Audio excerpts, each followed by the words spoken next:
नमस्कार, आप देख रहे हैं अपना पसंदीदा चैनल IBC 24। मैं हूं आपके साथ ऋतु सिंह। तो रात 10 बजे के इस बुलेटिन में खबरों की शुरुआत करते हैं। तो 4 दिन के यूपी दौरे के बाद छत्तीसगढ़ के सीएम भूपेश बघेल आज शाम रायपुर लौटे। एयरपोर्ट पर मीडिया से बातचीत करते हुए सीएम ने कहा कि यूपी की जनता बदलाव चाहती है। वहां की जनता जाति और धर्म की राजनीति से परेशान है।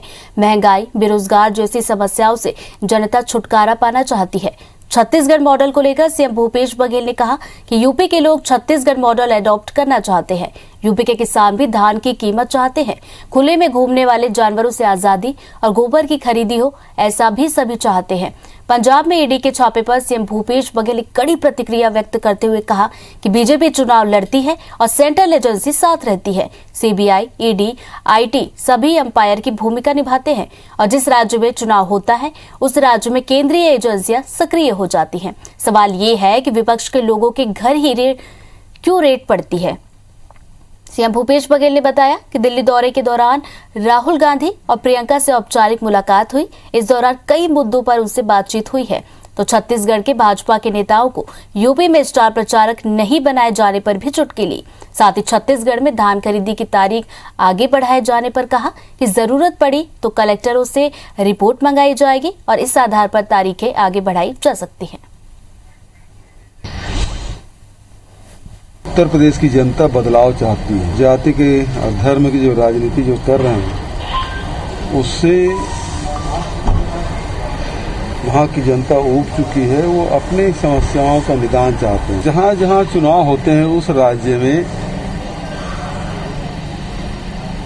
विपक्ष के लोगों की यहाँ रेड पड़ती है। क्यों उत्तर प्रदेश में योगी के रिश्तेदारों के यहाँ छापा नहीं पड़ा? भारतीय जनता पार्टी भी चुनाव लड़ती है और सेंट्रल एजेंसियां भी उसके साथ रहती है। तो राहुल गांधी जी से मुलाकात हुई, प्रियंका गांधी जी से मुलाकात हुई, औपचारिक भेंट थी। अब ये तो भारतीय जनता पार्टी के नेताओं को सोचना चाहिए कि यहाँ राष्ट्रीय उपाध्यक्ष सहित पूर्व राष्ट्रीय महामंत्री और तमाम लोग हैं और उसको इस लायक भी नहीं समझे कि छत्तीसगढ़ के लोगों को वहाँ स्टार प्रचारक बनाया जाए। इसका मतलब ये है कि भारतीय जनता पार्टी की प्राथमिकता में छत्तीसगढ़ नहीं है। मैं पहले भी बोल चुका हूँ, यदि जिनको टोकन प्राप्त है और यदि समय सीमा पे वो नहीं बिकता तो उसे अध्ययन कर लेंगे, कलेक्टर से रिपोर्ट मंगा के उसको बढ़ाया जा सकता है।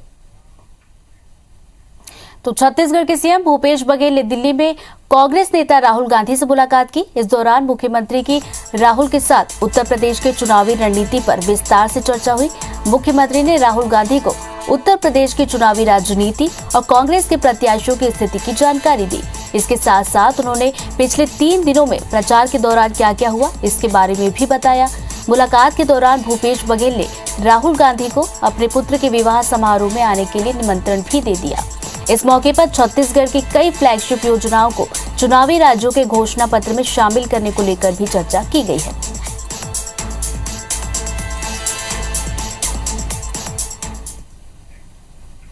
तो छत्तीसगढ़ में त्रिस्तरीय पंचायत, आम और उपचुनाव के लिए कल वोट डाले जाएंगे। कुल 1066 मतदान केंद्रों में सुबह 7 बजे से दोपहर 3 बजे तक वोट डाले जाएंगे। वोटिंग के लिए मतदाता 18 प्रकार के दस्तावेज का उपयोग कर सकेंगे। आम और उपचुनाव के तहत 330 पंच पदों के लिए 733, 152 सरपंच पदों के लिए 455 27 जनपद सदस्य के लिए 88 और 3 जिला पंचायत सदस्य के लिए 12 प्रत्याशी मैदान में हैं। चुनाव में मतदान मतपत्र और मतपेटी के माध्यम से किया जाएगा और पंच पद के लिए सफेद, सरपंच पद के लिए नीला, जनपद सदस्य के लिए पीला और जिला पंचायत सदस्य के लिए गुलाबी रंग का मतपत्र होगा। हर केंद्र में मतदान दल के साथ 2 सुरक्षा कर्मी और 1 स्वास्थ्य कर्मी तैनात किए गए हैं। कल होने वाले चुनाव से पहले आज दोपहर से मतदान दल निर्वाचन केंद्रों के लिए रवाना हुए। पूरी चुनाव प्रक्रिया में कोरोना नियमों का पालन करना जरूरी है।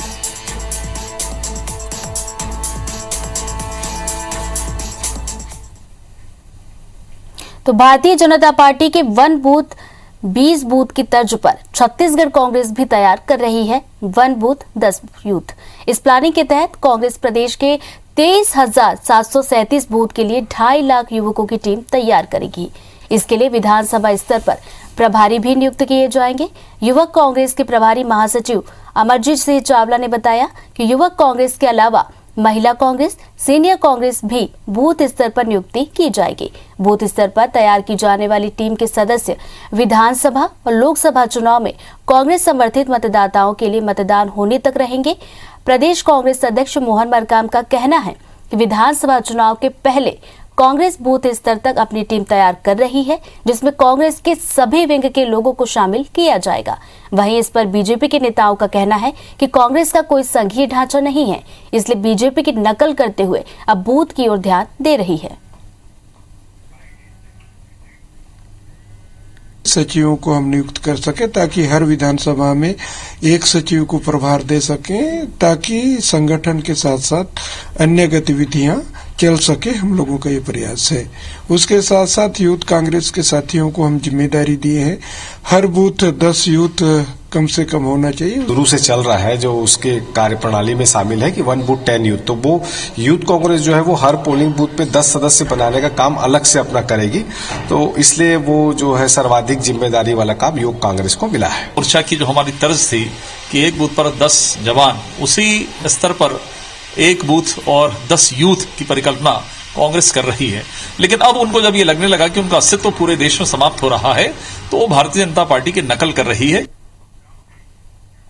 तो रायपुर नगर निगम और व्यापारिक संस्थानों से स्लैब के अनुसार यूजर चार्जेस वसूलने जा रहा है, जिसका विरोध शहर के व्यापारी करने लगे हैं। वहीं इस मुद्दे पर कांग्रेस और भाजपा के बीच बयानबाजी भी शुरू हो गई है। इसी मुद्दे को लेकर रायपुर जिला भाजपा और कई व्यापारी संघ के पदाधिकारी नगरीय प्रशासन मंत्री शिव डहरिया से मुलाकात कर ज्ञापन सौंपने पहुंचे। भाजपा जिलाध्यक्ष श्रीचंद सुंदरानी ने बताया कि नगर निगम व्यापारियों से अलग अलग स्लैब में यूजर चार्जेस वसूल रहा है। इसके कारण व्यापारियों को सालाना 20 करोड़ का नुकसान हो रहा है। उन्होंने कहा कि इस चार्जेस के लिए स्लैब 2017 में बनाया गया था, लेकिन वसूली नहीं की गई थी। वहीं नगरीय प्रशासन मंत्री शिव डहरिया ने कहा कि स्मार्ट सिटी के लिए यूजर चार्जेस लेने का निर्देश केंद्र सरकार का है। छत्तीसगढ़ में मध्य प्रदेश से कम यूजर चार्ज लिया जा रहा है, फिर भी हम व्यापारियों के लिए क्या मदद कर सकते हैं, विचार करेंगे। यूजर चार्ज होता है, उसके संबंध में उन्होंने ज्ञापन दिया है कि व्यापारियों को यूजर चार्ज कम करना चाहिए। हमने कहा कि इस संबंध में विचार करेंगे। तो 2017 के भारतीय जनता पार्टी की सरकार थी, उसी समय इन लोगों ने यूजर चार्ज के लिए विधानसभा में लाके एक्ट पारित किया है, और जो इनकी दरें तय की है उसी समय की दरें तय की हुई है। ये यूजर चार्ज के नाम से जो अकेले व्यापारियों से वसूल कर रहे हैं वो 20 करोड़ रुपए से अधिक कर रहे हैं। मंत्री जी ने आश्वासन दिया है, हमारी सरकार में 2017 में भी ये कानून आया था, इसको पास किया था, लेकिन हमारी सरकार ने इसको वसूल नहीं किया था। मध्य प्रदेश के स्थानीय निकाय चुनावों में ओबीसी आरक्षण के मसले पर अब सुप्रीम कोर्ट सुनवाई नहीं करेगा। सुप्रीम कोर्ट ने कहा कि चूंकि अध्यादेश खत्म हो गया है और चुनाव रद्द हो गए हैं, इसलिए इस संदर्भ में दाखिल याचिका निष्प्रभावी हो चुकी है। सुप्रीम कोर्ट ने ये भी कहा कि जब भी चुनाव आयोग स्थानीय निकाय चुनाव कराए तो वो आरक्षण देने से पहले सुप्रीम कोर्ट द्वारा दिए गए ट्रिपल टेस्ट का पालन करे। मध्य प्रदेश के त्रिस्तरीय पंचायत चुनावों में ओबीसी आरक्षण पर सुप्रीम कोर्ट ने सुनवाई बंद कर दी है। आज पंचायत चुनाव में ओबीसी आरक्षण को बहाल कराने के लिए सुप्रीम कोर्ट में शिवराज सरकार की पुनर्विचार याचिका पर सुनवाई होनी थी। कोर्ट ने 17 दिसंबर को पंचायत चुनावों में ओबीसी के लिए रिजर्व पदों पर चुनाव कराने से रोक लगा दी थी। इसके खिलाफ मध्य प्रदेश सरकार ने पुनर्विचार याचिका लगाई थी। प्रदेश सरकार को देश के सर्वोच्च न्यायालय से राहत मिलने की उम्मीद थी, इसके लिए उसने तैयारी भी कर रखी थी। हालांकि कोर्ट ने अब इस मामले में चुनाव आयोग को निर्देश देते हुए सुनवाई बंद कर दी है।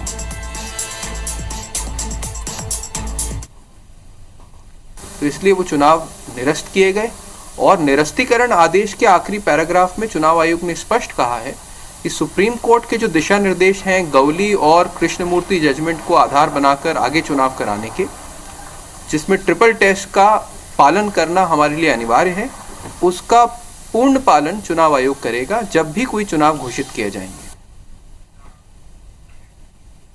तो मध्य प्रदेश में अब नए वित्तीय वर्ष 1 अप्रैल से नई आबकारी नीति लागू हो जाएगी। नई आबकारी नीति में अंगूर के अलावा जामुन से भी शराब बनाने की अनुमति दी जाएगी। वहीं विदेशी शराब सस्ती होगी।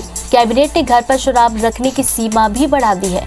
अब लोग पहले के मुकाबले 4 गुना ज्यादा शराब घर पर रख सकेंगे। इसके अलावा जिस युवक की सालाना आय 1 करोड़ रुपए है वो घर पर बार भी खोल सकेगा। मध्य प्रदेश में शराब की नई दुकानें नहीं खोली जाएंगी। आबकारी विभाग ने उप दुकानें खोलने का प्रस्ताव दिया था, जिसे सीएम ने खारिज कर दिया। नई शराब नीति के मुताबिक विदेशी यानी अंग्रेजी शराब सस्ती होगी, क्योंकि सरकार ने विदेशी शराब पर एक्साइज ड्यूटी 10 से 13% तक कम करने का फैसला लिया है। इससे शराब की डिमांड बढ़ेगी और ज्यादा बिक्री भी होगी। आबकारी नीति के बहाने कांग्रेस को सरकार पर हमला करने का मौका मिल गया। कांग्रेस विधायक रवि जोशी ने कहा कि प्रदेश में पेट्रोल, डीजल, बिजली, राशन महंगा है, लेकिन शराब सस्ती कर सरकार की मंशा घर घर शराब पहुंचाने की है। पलटवार करते हुए गृह मंत्री डॉक्टर नरोत्तम मिश्रा ने कांग्रेस पर पलटवार करते हुए कहा कि ये वही कांग्रेस है जो सरकार में रहते हुए महिलाओं के लिए अलग से शराब बेचने वाली नीति ला रहे थे। प्रदेश के विकास में कहीं नीति हो तो उस नीति को हम लोग भी स्वीकार करें। घर घर शराब बेचने की कौन सी नीति है? इस प्रदेश के नौजवान को रोजगार की बात करें, इस प्रदेश को नशे की बात कर रहे हैं। मैं इस बात की निंदा करता हूं। स्पष्ट है सरकार की नीति नियत दोनों में खोट है और वो माफिया तंत्र जिसने सरकार खरीदी के लिए पैसा लगाया था, वो माफिया आज मध्य प्रदेश के अंदर शराब नीति तय कर रहा है और कहीं न कहीं मध्य प्रदेश की आम जनता की जान से खिलवाड़ करने का काम कर रहा है। ये वही कांग्रेस है, ये वही कमलनाथ है जो कि महिलाओं के लिए अलग से शराब बेचने वाले थे। घर घर पहुंचाने का सिस्टम कमलनाथ जी करने वाले थे। इनकी बगल में छत्तीसगढ़ की प्रदेश की सरकार है, वहां शराब का क्या हाल है। अब पंजाब में उनकी कांग्रेस की सरकार है, वहां कांग्रेस में शराब पे क्या हालत कर दिया, उल्टा पंजाब बना दिया है। ये क्या सवाल करेंगे कांग्रेस? तो एमपी सरकार ने साल 2022 के लिए बजट की तैयारियां शुरू कर दी हैं। इस साल जीएसटी, वैट और वृत्ति कर से 38,000 करोड़ रुपए से अधिक का राजस्व जुटाने का लक्ष्य रखा गया है।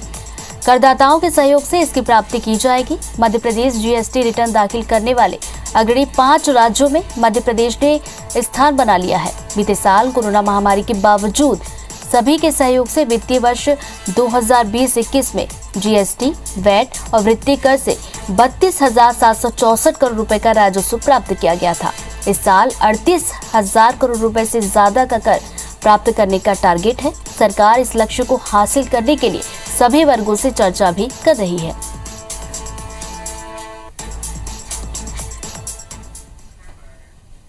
अब देख लेते हैं बिग न्यूज।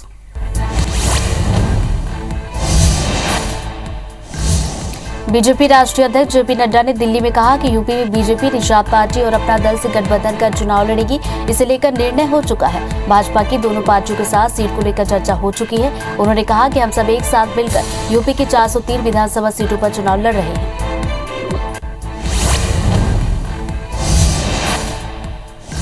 हेलीकॉप्टर क्रैश में दिवंगत सीडीएस जनरल बिपिन रावत के छोटे भाई विजय रावत बीजेपी में शामिल हो गए।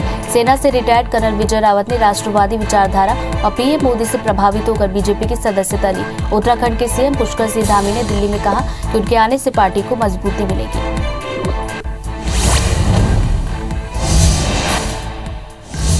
बीजेपी से निकाले गए नेता हरक सिंह रावत के कांग्रेस में आने के सवाल पर कांग्रेस नेता हरीश रावत ने कहा कि कांग्रेस पार्टी भगवान की तरह है। भगवान के बहुत सारे भक्त होते हैं, ये जरूरी नहीं कि सभी भक्त अच्छे हो। अब ये भगवान और भक्त पर निर्भर करता है कि भक्त भगवान को कैसे खुश करता है और भगवान किन भक्तों को स्वीकार करते हैं।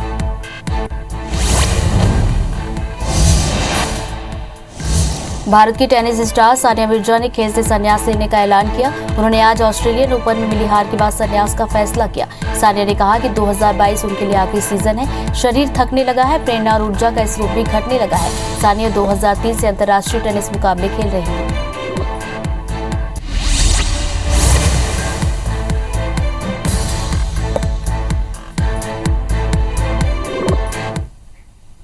रुक करेंगे कुछ और खबरों का।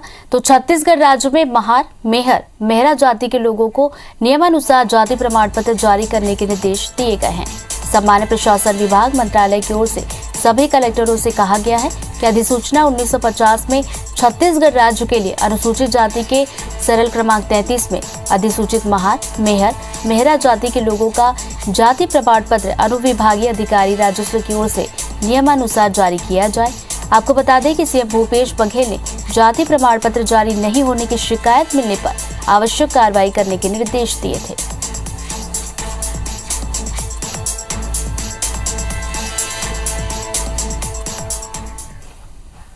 तो बिलासपुर के मोपका धान मंडी में आज शाम भीषण आग लग गई, जिससे हजारों क्विंटल पुराना खराब धान और भूसा जलकर खाक हो गया। फायर ब्रिगेड की 2 गाड़ियां सूचना मिलते ही तत्काल मौके पर पहुंची और कड़ी मशक्कत के बाद आग पर काबू पाया जा सका। संग्रहण केंद्र के पास अलाव जलाने के कारण आग लगने की बात कही जा रही है। मोपका धान संग्रहण केंद्र में साल 2012-13 का पुराना खराब धान रखा हुआ था। वहीं धान को रखने के लिए बड़ी मात्रा में भूसे की बोरियां भी रखी गई थी। शाम को अचानक संग्रहण केंद्र के एक हिस्से में आग की लपटें उठने लगी। देखते ही देखते तेजी से आग की लपटें पुराने खराब धान की बोरियों तक जा पहुंची और धान की बोरियों को भी आग ने अपनी चपेट में ले लिया, जिससे बड़ी मात्रा में पुराना खराब धान और भूसा जलकर खाक हो गया। आग बुझाने के बाद अब विभाग ने नुकसान का आकलन शुरू कर दिया है। साथ ही आग लगने के कारणों का भी पता लगाया जा रहा है। पिछले साल मोपका धान संग्रहण केंद्र को बंद कर दिया गया है, जिसके कारण यहां नए धान संग्रहण नहीं किया जा रहा है।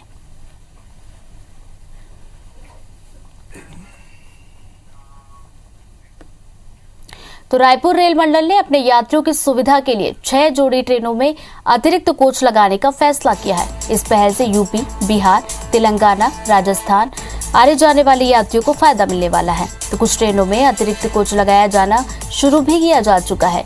ये सभी अतिरिक्त कोच 2nd और 3rd AC के होंगे। जानकारी के मुताबिक तिरुपति बिलासपुर तिरुपति एक्सप्रेस में अतिरिक्त 3rd AC बोगी लगाई जाएगी।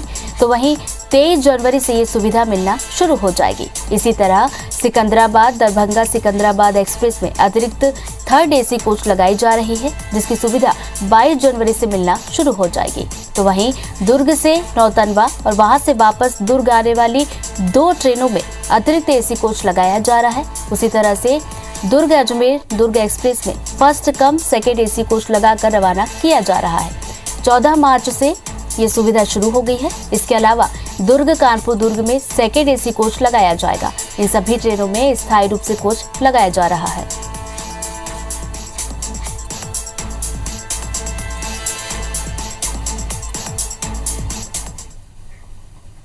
तो खंडवा रेलवे स्टेशन पर वन विभाग और GRP की टीम ने एक गिद्ध तस्कर को गिरफ्तार किया। तस्कर के कब्जे से दुर्लभ प्रजाति के 7 सफेद गिद्ध बरामद किए गए हैं। दरअसल ट्रेन में बैठे यात्रियों को दुर्गंध आई और पक्षियों की आवाज सुनाई दी। यात्रियों ने RPF को सूचना भी दी, जिसके बाद मौके पर पहुंची वन विभाग और GRP की टीम ने गिद्धों को तस्कर से बरामद किया। बता दें कि गिद्धों को बैग में भरकर यूपी के कानपुर से महाराष्ट्र के मालेगांव ले जाया जा रहा था। फिलहाल सभी गिद्ध वन विभाग के कार्यालय में पिंजरे में रखे गए हैं। आरोपी के खिलाफ वन्यजीव संरक्षण अधिनियम के तहत केस दर्ज कर मामले की जांच की जा रही है। हमें सूचना मिली कि ट्रेन से एक आदमी सफ़ेद गिद्ध लेकर आ रहा है। सूचना मिलने पर तत्काल वन विभाग का स्टाफ पहुंचा और संयुक्त रूप से दबिश दी गई।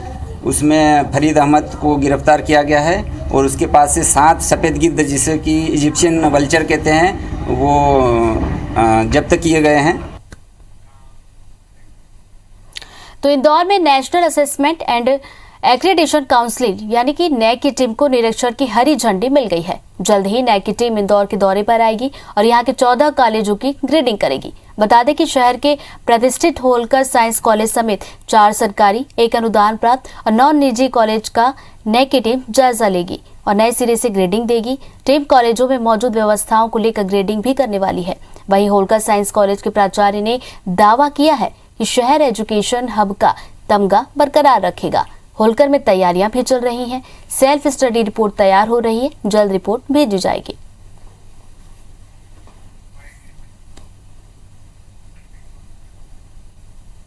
मध्य प्रदेश शासन के निर्देशानुसार इंदौर संभाग में 6 कॉलेजों में NAC होना थी, जिसमें से 2 हो गई है, 4 बाकी हैं। तैयारियां चालू हो गई हैं NAC के हिसाब से और मध्य प्रदेश शासन ने इस पर विशेष निगाह रखे हुआ है और वो अपने निर्देशन में पूरी NAC कार्रवाई कर रहा है।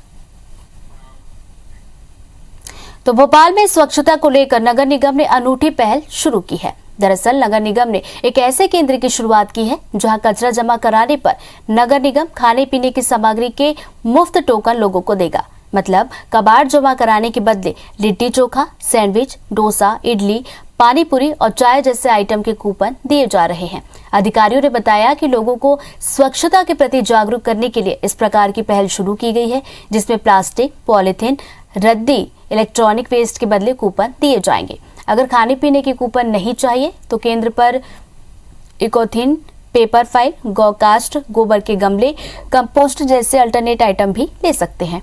नगर निगम ने फिलहाल ये प्रयोग 10 नंबर मार्केट में शुरू कर दिया है। रिसाइकलिंग का जो भी सामान आता पुराना कबाड़ा लोग आके हमें देते हैं और उसके बदले हम उनको टोकन देते हैं। यहाँ पे खाने पीने का जो भी सामान है तो आप यहाँ पे कुछ भी खा पी सकते हैं, और नहीं हो तो आप यहाँ पे जो बना हुआ इको फ्रेंडली सामान है आप वो ले सकते हैं सर यहाँ से। इसी के साथ बुलेटिन फिलहाल इतना ही। तमाम बड़ी खबरों से अपडेट रहने के लिए आप देखते रहिए अपना पसंदीदा चैनल IBC 24। नमस्कार।